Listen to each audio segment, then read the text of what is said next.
guys, welcome back my YouTube channel. नोंथांमोनखौ आंनि BBB Creation YouTube channelआव बयखौबो गिबियावनो बरायग्रोनानै लाबाय। स' नोंथांमोना मोजाङैनो दं, लोगोसे आंबो इसोरनि अननायाव मोजाङैनो दं। स' दिनै आं नोंथांमोननो मोनसे गोदान भिडिअ लानानै फैलायबाय, जायनि जाहोनाव आं नोंथांमोननो बे भिडिअखौ बनायनो गोनां जाथारबाय। मानो होनना बुङोब्ला आंनि YouTube चेनेलाव भिउआ जोबोर खम फैयो। मानि थाखाय खम फैयो बिनि थाखायनो आं दिनै नोंथांमोननो फुल डिटेल्स एक्सप्लेनखौ आं नोंथांमोननो होननानै सानदों। लोगोसे आंनि भिउआर्स बिथांमोनाबो आंखौ सोंहरबाय थायो, वाट्सएपआवबो सोंहरो, लोगोसे आरो कन्टेक्टबो खालामहरो। मानि थाखाय माने आंनि YouTube चेनेलाव भिउआर्सआ मानो फैथारला होननानै बिथांमोना आंखौ सोंहरबाय थायो। मानो होनना बुङोब्ला आं दिनै बे भिडिअ'आव आं नोंथांमोननो पुरा डिटेल्स एक्सप्लेनखौ होननानै सानदों। स' आरो जाय बिथांमोना सोंहरग्रा बिथांमोना बे भिडिअ नायबा नोंथांमोना बुजिखासिगोन। आं बे भिडिअनि गेजेरजोंनो गासैखौबो एक्सप्लेन होननानै सानदों मानि थाखाय जादों। स' आरो जाय बिथांमोना निउ इउटुबार, लोगोसे गोदान इउटुबार जाखिनि फैगोन, लोगोसे बिथांमोना माने इउटुबाव खामानि मावनो होननानै सानदों, बिथांमोननि थाखायबो बे भिडिअआ इम्परटेन्ट जागोन। मानो होनना बुङोब्ला गिबियाव बेफोरखौ नोंथांमोना मिथिग्रोना लानाया गाहाम। आं बेखायनो आंनियाव जाखिनि गोरोन्थि जाना थांबाय, स' बे गोरोन्थिखौ आं माने नोंथांमोननो फोरमायनो होननानै सानदों, जाहाथे नोंथांमोननियावबो जानाङाथों होननानै आं बे भिडिअखौ बनायनाय जाबाय।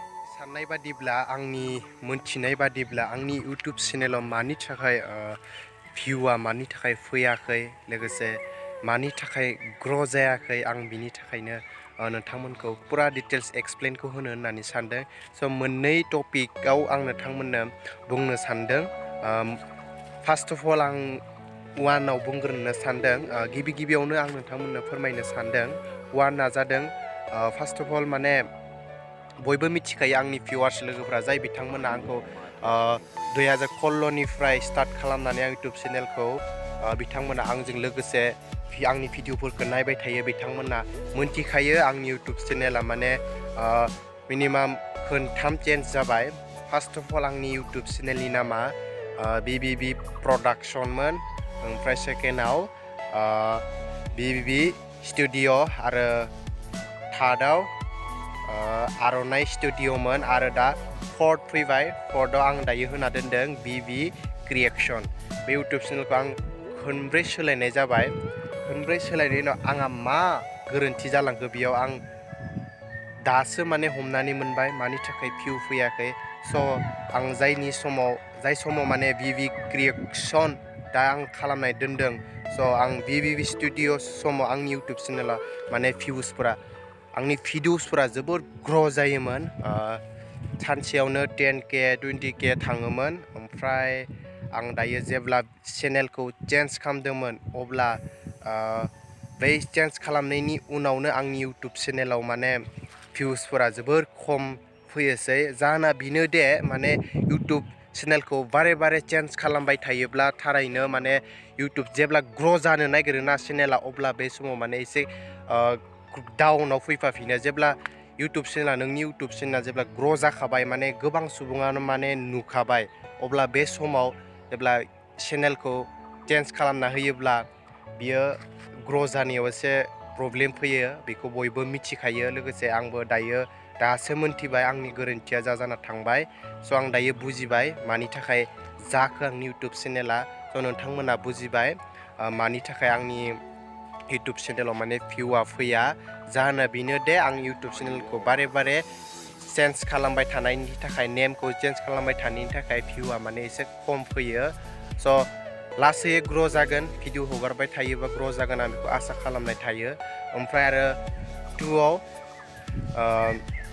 आंनि इउटुब चेनेलाव बेसेबां साबस्क्राइबार दङ नोंथांमोना बयबो मिथिखायो। आंनिया दा 21K आप बारबाय। स' बे 21K बारनाय लोगो बिथांमोना आंनि इउटुब चेनेलखौ, जाय बिथांमोना साबस्क्राइब खालामनानै दोनदों, बिथांमोना माने आं बिथांमोनखौ साबायखर बावनो होननानै सानबाय। बिथांमोना आंनि इउटुब चेनेलखौ साबस्क्राइब खालामनायनि थाखाय।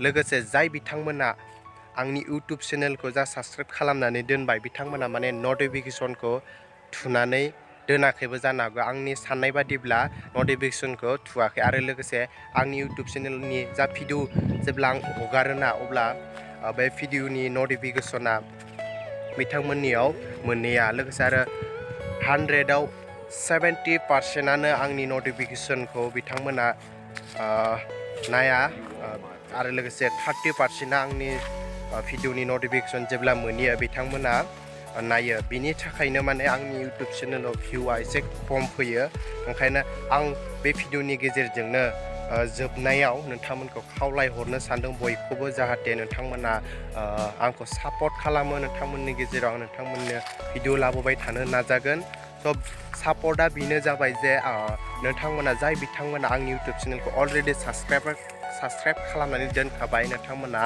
जाहाथे नटिफिकेसनखौ अन खालामनानै लायो लोगोसे जेब्ला आं भिडिअ हगारो अब्ला नोंथांमोना थाबनो नोंथांमोना नायो बेखौ आसा खालामनानै थाबाय थ' दिनैनि बे भिडिअआ बेखिनियानो नोंथांमोना जुदि बे भिडिअआव नायनानै मोजां नांदोंब्ला कमेन्ट्स हरबानो जाबाय आरो लोगोसे बे भिडिअ आंहा बुंनायफोराव माबाफोर गोरोन्थि जादोंब्ला नोंथांमोना जाहाथे निमाहाखौ मोनगोन होननानै आं आसा खालामनाय थाबाय दिनैनि भिडिअखौ आं बेखिनियावनो फोजोबनाय जाबाय बाय बाय नेक्स्ट भिडिअ आं नोंथांमोनखौ फिन आरो लोगो हमफिनगोन